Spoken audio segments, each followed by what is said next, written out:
In 1805, the Lewis and Clark expedition reached the Oregon coast. Just after Christmas in 1805, Captain Lewis decided that they needed to get more salt. They were running out. And the only place he could get it would be the ocean. So they came down here and they started making salt.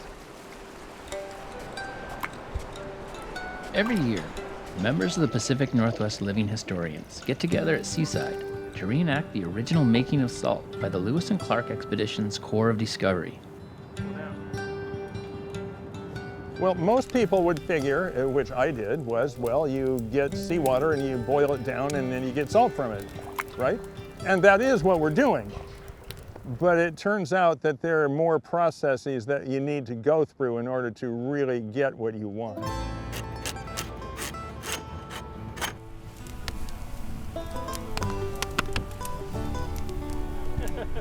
Meanwhile, some 50 miles down the Oregon coast to the south, another group is working hard to make salt from Pacific seawater.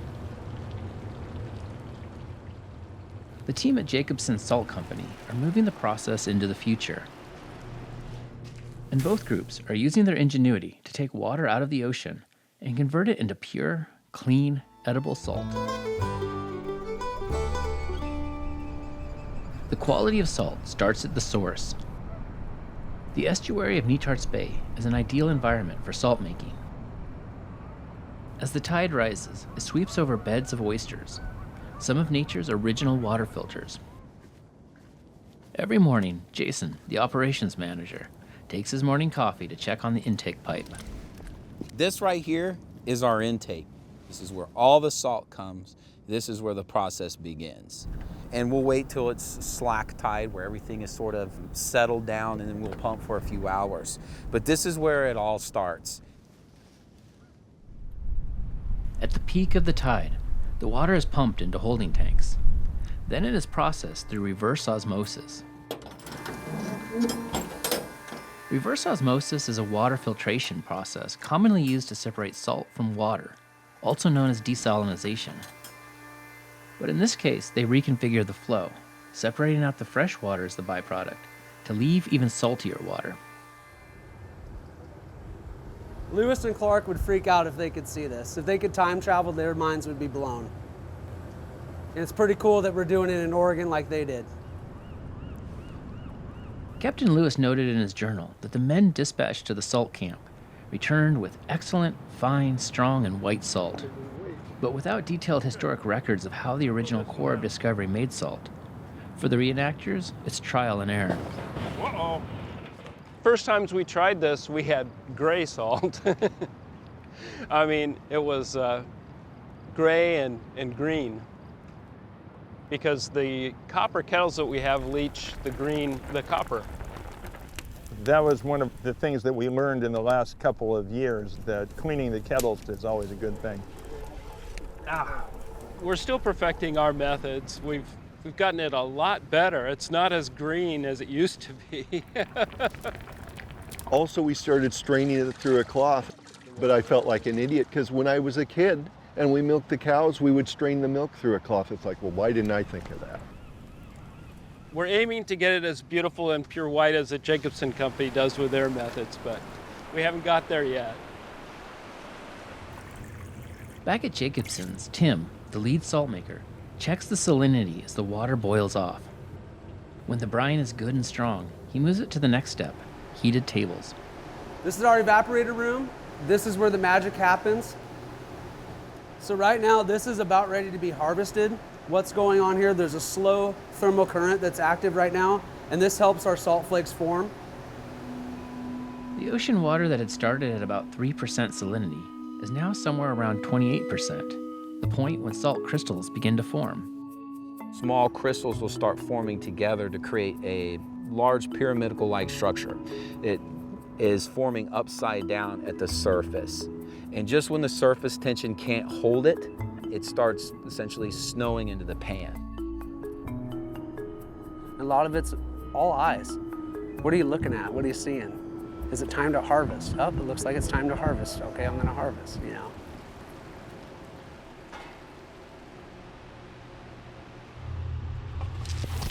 After harvesting, the salt is rinsed in the barrels.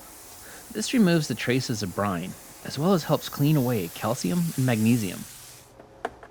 The clean, wet salt must then be dried. They load trays into a specially modified shipping container that they can heat up to about 140 degrees. And then we get this. This is almost dry. So this is pretty much what it looks like before it's sorted. That's the next step. Amanda's roots on the Oregon coast go several generations back. She's the lead of post-production, the step where the salt is inspected and sifted by size. I kind of like the way it looks coming out of the spout. It's almost like it's in slow motion. I do love it. Nobody else is doing anything like this anywhere. So it's like a craft, almost like an art. It takes about 2 weeks for the Jacobsen team to make salt from bay to bag, as they say. But the reenactors have just the 2-day weekend. They keep the fires burning through the night, just like the original core of Discovery. We call this living history, and there's something extraordinary about trying to live it. At the end of the day, and it starts to get dark, you can hear the ocean, you can feel the wind, you've got the firelight. It's almost like you were out here in 1806.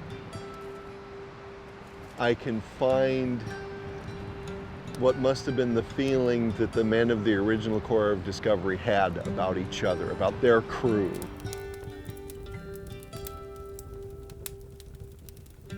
And, you know, poking at that fire and putting more firewood in there, it's a part of me now.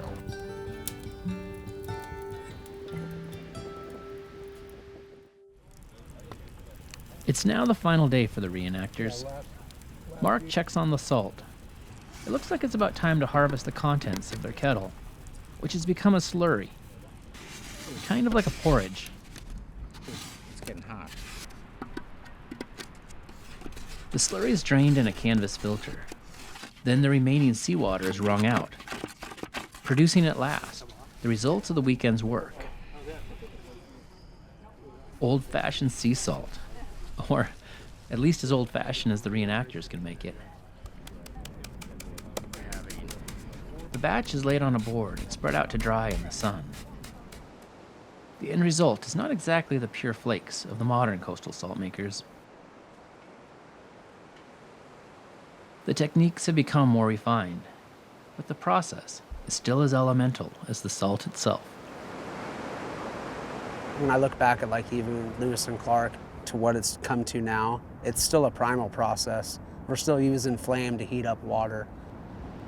We might change our heat source, but it's still heat to water to evaporation. It's very primal. I don't think that will ever change.